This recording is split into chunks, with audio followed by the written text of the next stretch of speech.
the Democrats sell out labor and take corporate contributions? Absolutely. So your answer to a revanchist far right that's doing even more than any previous administration on labor is to go back into history and bitch about Democrats fucking up on that issue. What we on the actual left who care about actually achieving things are doing is fighting all of these fronts simultaneously. But actually, in fact, focusing now on the main threat. I said if you were in a swing state, vote for Hillary because I wanted to keep the main threat and the main problem be those fucking neoliberals and corporatists that we do have to defeat, not galloping fascists.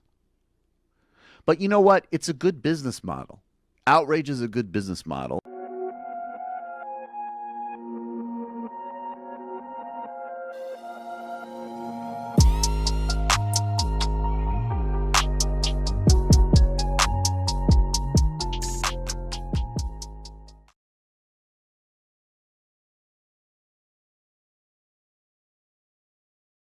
What's up, people? What's up, people? What's up, people?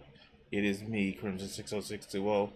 I'm a little bit tired, and yeah, my fucking eyes are like burning. Um,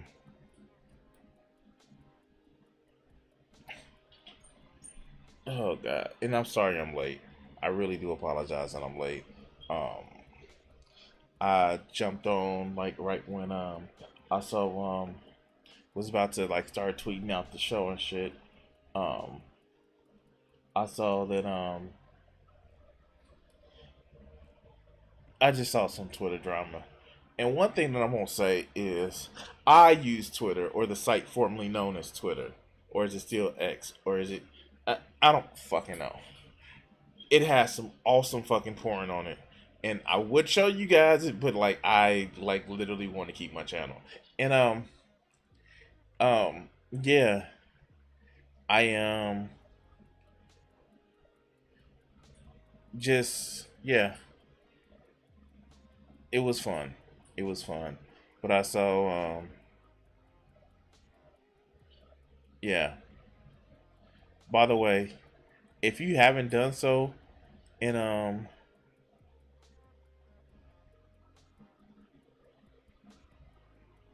if you haven't done so, like the stream, and said, "Oh God, no."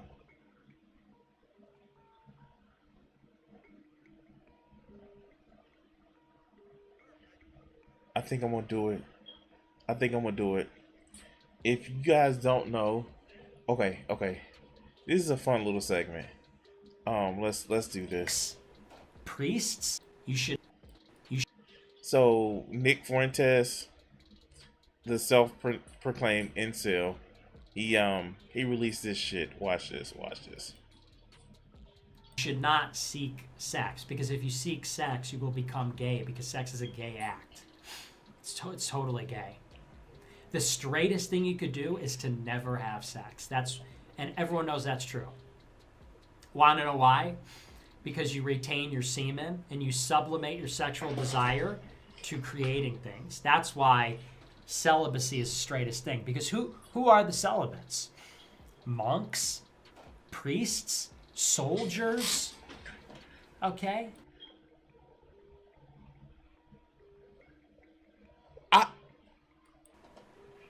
Great scientists, philosophers, geniuses. Does he tell himself this? Does he tell himself this to make himself feel bad? Like, does he tell himself this to make himself feel better? Like, I wow, like I I I don't know. Like, does he? Wow.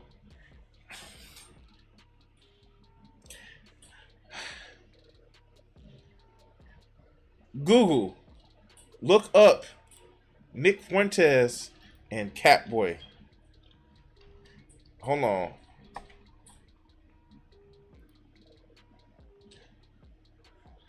Hold on.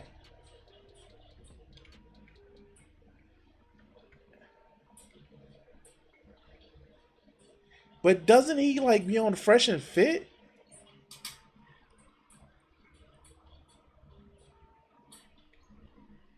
Doesn't he?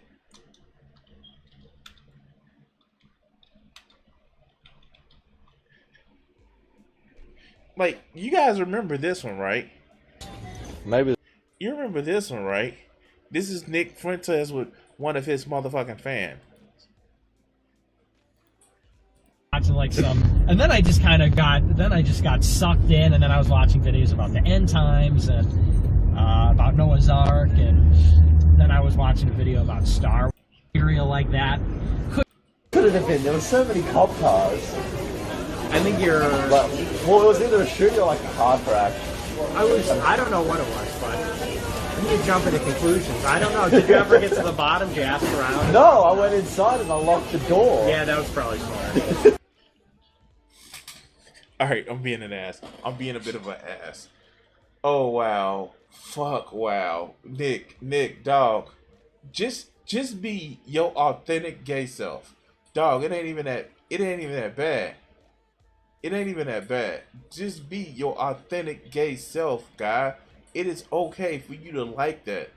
Who is that creep?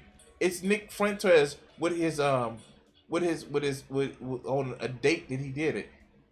I'm actually doing a show right now, but yeah, this is fucking hilarious. Oh my god, this is hilarious. All right, let's get into the topics. Let's get into the topics so we can actually address everything. By the way, before we actually get into the topics, how was everybody's weekend? I know my weekend. I worked Saturday, spent some time with a friend Saturday, and yesterday I was just chilling. I actually did some art, a little bit. I actually did some art while I was doing some art earlier today while I was at a place. We are enjoying this motherfucking we're about to enjoy this Monday and go over these videos. So let's actually go over this one video. All right, so let's go. So if you guys haven't noticed, I have political leftist theory. And you know, one of the things about political leftist theory is that a lot of people misconceive exactly what should be going on with political leftist theory.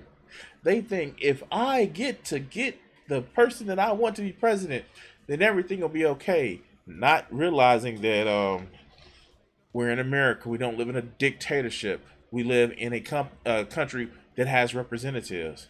But, you know, a lot of these motherfuckers are tanky anyway, so they really want a dictatorship.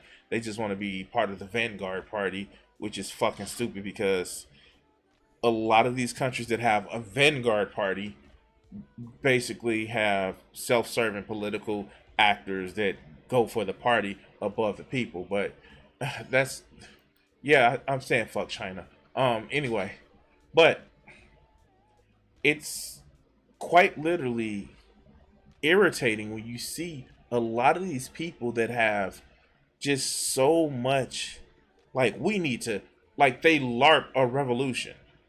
Oh yeah, we're gonna start the revolution, and it's just like, you have some arms and shit like that. The U.S. Army has drones. Yeah, like Clockwork said. Like, that's not how it works. That's not any of it works. And Bo of the Fifth Column, you know, the guy who is left libertarian, quite literally left libertarian, the guy who sets up political networks, who does mutual aid, had a nice little motherfucking video that I agree a lot on what he's saying. Let's go to it.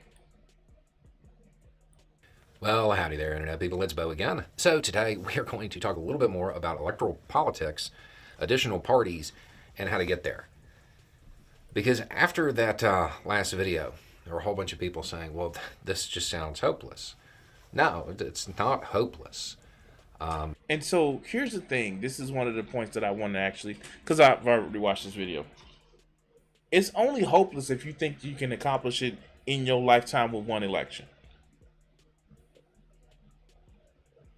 A lot of people, and don't get me wrong, I was young once too, like 100 years ago, and the sting of losing an election can actually be very, very disheartening. And a lot of people, after Trump got elected, they were disheartened by the fact that, yeah, they lost the election. Not realizing that elections aren't sprints, they constantly happen. Maybe too much in the US. Maybe it's too much of a focus on it. But elections, you just can't win or lose one election and change everything. Not in the democratic way of system. But let's go. That was a long video. I felt like there might be people that didn't get to the end. But how to accomplish that is in the video. It's not hopeless. It's just not something that happens without work. You have to set the goal, okay? If your goal is have a third-party candidate president, that's not a goal, that's a wish. Yeah, this is true. We live in a first past the post motherfucking election. And we also live in an election where it's literally written into the Constitution that in order for someone to be president, they need to have a majority of the electorates. And it's actually a set number. I think it is, how many electorates are required to win the con? Electorate numbers.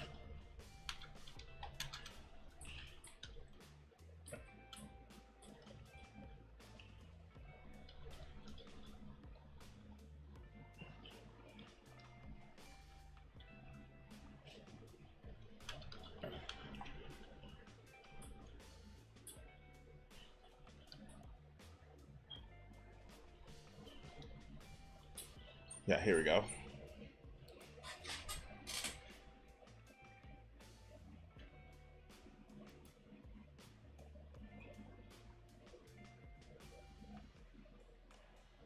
Interpretation Article 2. Okay, cool. Here it goes. The executive power of the president shall be vested in the president of the United States. He should hold his office during a term of 4 years, and together with the vice president, be chosen in the same term, be elected as follows.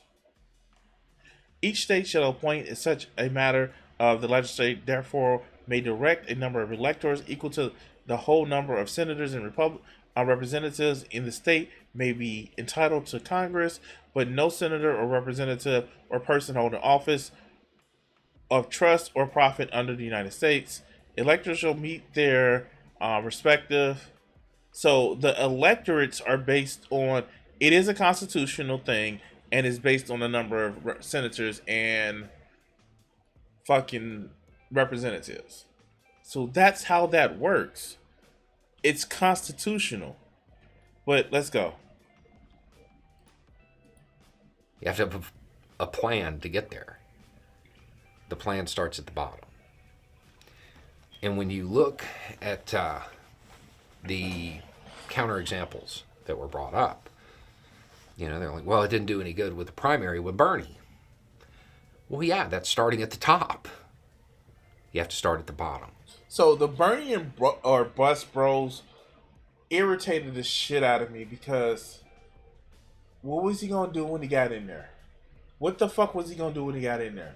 And I wanted to vote for Bernie, but these people only wanted to vote for the president and not for their congressionals. Like, look, check it out. In Illinois, you know what elections I vote for? All of them that I'm eligible for voting for. What is it going to say when not only the Senate isn't going to vote for your candidate, not or vote for your president to push the agenda of their laws, but the House of Representatives is not going to do shit? But let's go. If you put progressives at the bottom and they move up through the Democratic Party, the Democratic establishment, quote, becomes more progressive because that's who's making it up. They would be more inclined to support a more progressive presidential candidate. It isn't really something that can really be argued. That's how it works. Exactly. A lot of people brought up Ross Perot. He did okay. Yeah, he had a really strong showing for a third party candidate. The thing about it, people who bring up Ross Perot don't realize how many electoral votes he had. It was like, I think he had like 6, 7 maybe. Um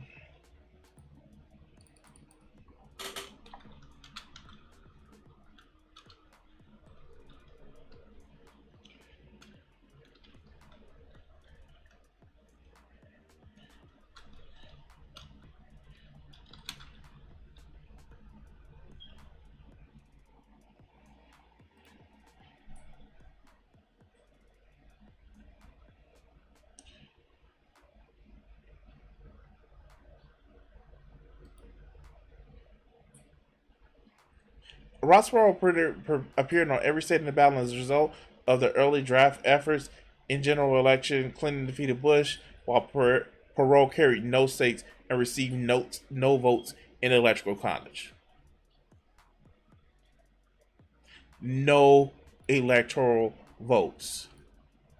Won some percentage, but the shit that didn't count, the shit that counted, he won nothing.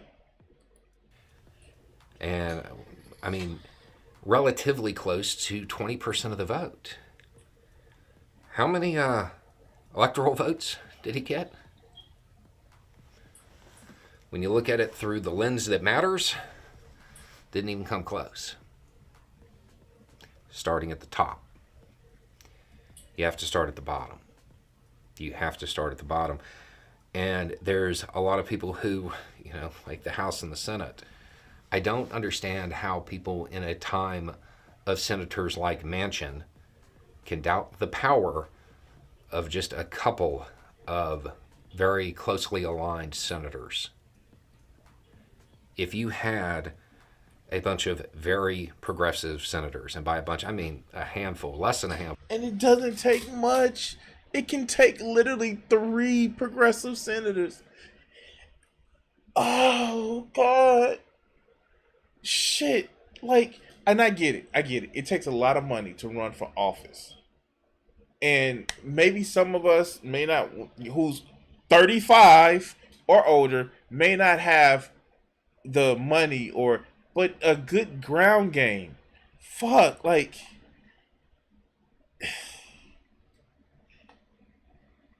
you just need to be 25 to run for the House. Yep, one senator can stop everything. 3 in a closely divided Senate, you would be able to move more legislation forward of a progressive bent than you would ever get to move with a third party progressive president. The president is the head of state, but in the United States, the power is in the halls of Congress. Exactly. It is incredibly important. And how do people get to the Senate? Normally through the House of Representatives. Exactly. So you have to go there first. And most times, this is kind of being upended right now because there are a lot of people who are just jumping straight to the House. But normally, those people have a political career at the state or local level first. So that, I mean, like, that is true. Like, look at Obama. Obama actually did start as an Illinois state senator and started to raise his profile. Like, it takes being out there. It just literally takes being out there. You know, with some people that, as much as they hate Ocasio-Cortez, they was like, oh, she's going to be 35. She should run for president right now. Like, no. Why won't we build a base in the motherfucking house, run that motherfucker like the conservatives do, no matter if you have public opinion on your side or not. Run that shit roughshod over every fucking conservatives. And if there are people who literally want to start shit with you for being too progressive, take their ass on the halls of motherfucking Congress and keep motherfucking going. But a lot of people don't think that way. They're looking for their fucking Superman. They're looking for, oh, I need to have the top. Like, no, stop. But let's go. That's the route. It's not saying that it's hopeless. It's saying that you have to have a plan. And just saying, well, this is what I want, that's just a wish. And then there were a lot of people who brought up reforms in the U.S. electoral system that are desperately needed. 100% correct on all of them. There are things that would definitely help make the United States more responsive to the citizens of the country. And the problem comes where the people who would enforce those laws or suggest those laws or suggest those reforms aren't in Congress right now. They are not there. And the people who don't like them they fucking want to keep the rules as is because it's their seat of power. But that means the people in power lose power, right? So how are you going to get them to vote for it? You have to put people in who already believe that's what they need to do. That those policies need to be implemented. How do they get there? From the bottom, right? It's just the route. It's how U.S. politics works. And trying to ignore that is not a recipe for victory. It doesn't matter how morally correct you are, how correct in your position you are.